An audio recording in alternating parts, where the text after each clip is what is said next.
안녕하세요. 승부픽스입니다. 구독과 좋아요, 그리고 영상 제작하고 분석하는데 스포센스는 큰 도움이 됩니다. 이 영상은 경기 데이터와 흐름을 기반으로 한 개인적인 승모패 예측 분석입니다. 최종 선택은 각자의 판단 기준에 맞게 활용해주세요. 자, 이번 경기는 정말 극과 극의 대결이죠. 리그 1위를 달리고 있는 FC 서울, 그리고 12위에 머물러 있는 대전 하나 시티즌입니다. 순위표만 봐도 와, 이 두 팀의 상황이 얼마나 다른지 한눈에 들어오는데요. 오늘 이 경기를 데이터로 한번 제대로 파헤쳐 보겠습니다. 네, 그럼 먼저 두 팀의 핵심 지표부터 한번 짚어볼게요. 이 숫자들을 보면 두 팀의 격차가 얼마나 벌어져 있는지 아주 명확하게 드러나거든요. 과연 데이터는 뭐라고 말하고 있을까요? 와, 보세요. FC 서울은 득실차가 무려 플러스 12입니다. 공격과 수비, 양쪽에서 거의 완벽한 모습을 보여주고 있다는 뜻이죠. 반면에 대전은 마이너스 2. 이 숫자 하나만 봐도 두 팀의 공수 밸런스가 얼마나 다른지 딱 느껴지시죠? 그런데 여기서 진짜 재밌는 데이터가 나옵니다. 바로 점유율인데요. 대전이 리그 1위입니다. 평균 56%나 돼요. 아니, 점유율은 1인데 순위는 왜 11위일까요? 이게 바로 그 유명한 무의미한 점유라고 할 수 있겠습니다. 공은 많이 갖고 있는데 실속이 전혀 없는 거죠.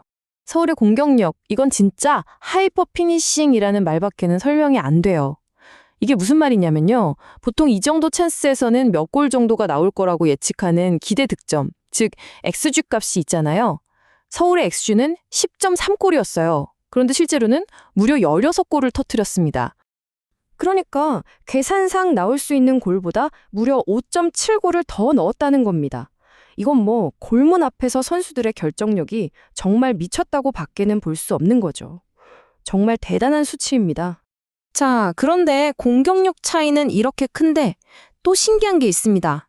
바로 골키퍼들의 선방 능력이에요. 서울의 구성윤 선수 76.9%, 대전의 이창근 선수 76.5%. 와, 거의 똑같죠? 두 선수 모두 정말 엄청난 선방률로 팀의 최후방을 든든하게 지키고 있다는 걸 알 수 있습니다. 자, 지금까지는 데이터를 봤고요. 그럼 이제부터는 이런 숫자들을 경기장 위에서 실제로 어떻게 만들어내는지 양 팀의 전술을 한번 깊숙이 들여다보겠습니다. 먼저 김기동 감독의 FC 서울입니다. 키워드는 의도된 로우블록과 수직적 전환이에요. 쉽게 말해서 일부러 수비 라인을 쫙 내려서 상대가 들어오게끔 유인하는 겁니다. 그리고 공을 뺏는 순간 지체 없이 아주 빠르고 다이렉트하게 역습으로 나가는 거죠. 이 전술로 지금 리그를 완전히 지배하고 있습니다. 이런 전술이 먹히려면 선수들의 역할 분담이 확실해야 하는데요. 최전방에서는 클리말라와 송민규가 그야말로 해결사 역할을 해주고 있고요. 뒤에서는 야잔 선수가 수비 중심을 꽉 잡아주고 그 바로 앞에서 바베츠 선수가 포백을 보호해주니까 이 완벽한 시스템이 돌아가는 겁니다. 반면에 대전은 아까 말씀드렸던 점유율의 역설에 빠져 있어요. 공은 계속 돌리는데 이게 상대 진영 깊숙이 들어가지를 못하고 마치 알파벳 U자 모양처럼 계속 바깥으로만 맴도는 겁니다. 이러니 위협적인 장면을 만들기가 너무 어려운 거죠. 설상가상으로 팀의 주포인 주민규 선수가 벌써 7경기째 골이 없어요.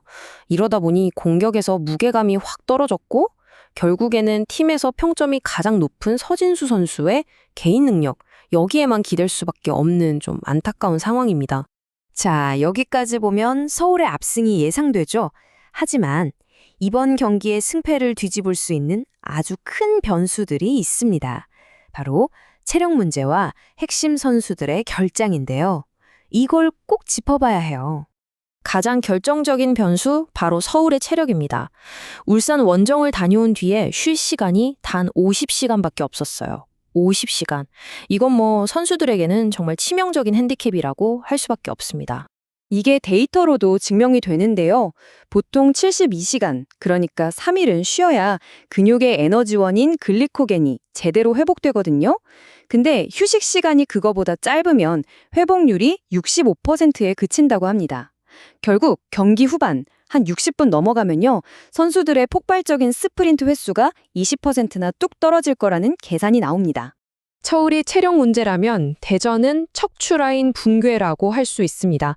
공격에서 버텨줄 타겟맨 디오고는 퇴장으로 못 나오고요. 수비의 기둥인 하창래 선수는 부상으로 빠집니다. 말 그대로 팀의 중심축이 완전히 무너져 버린 거죠.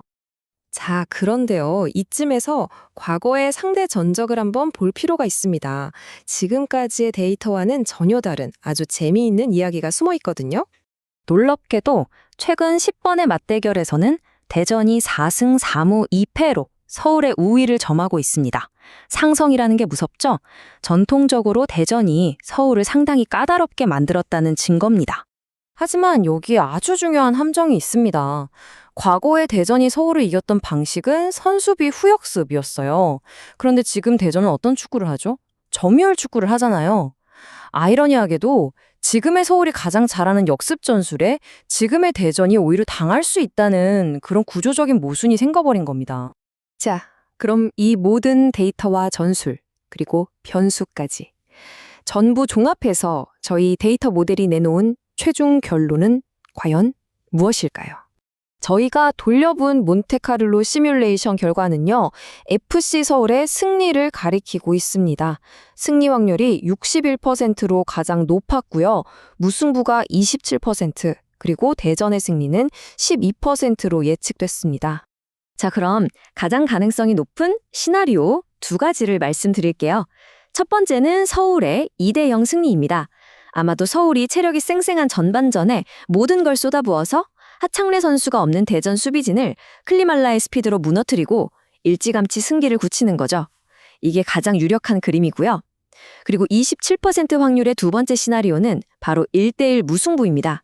서울의 체력 문제가 터지는 후반 65분 이후 이때를 대전이 놓치지 않고 서진수 선수의 번뜩이는 개인기로 극적인 동점골을 만들어내는 그런 그림도 충분히 가능성이 있습니다.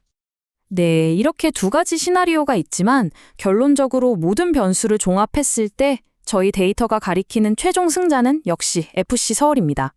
결국 이 경기는 2가지 질문으로 요약됩니다. 대전의 점유율 축구가 과연 서울이 파놓은 역습이라는 덫에 제발로 걸어 들어가는 결과로 이어질까요? 아니면 서울의 방전된 체력이 이번 라운드 최대의 이변을 만들어내는 열쇠가 될까요? 이 점을 지켜보시면 경기가 훨씬 더 재밌을 겁니다.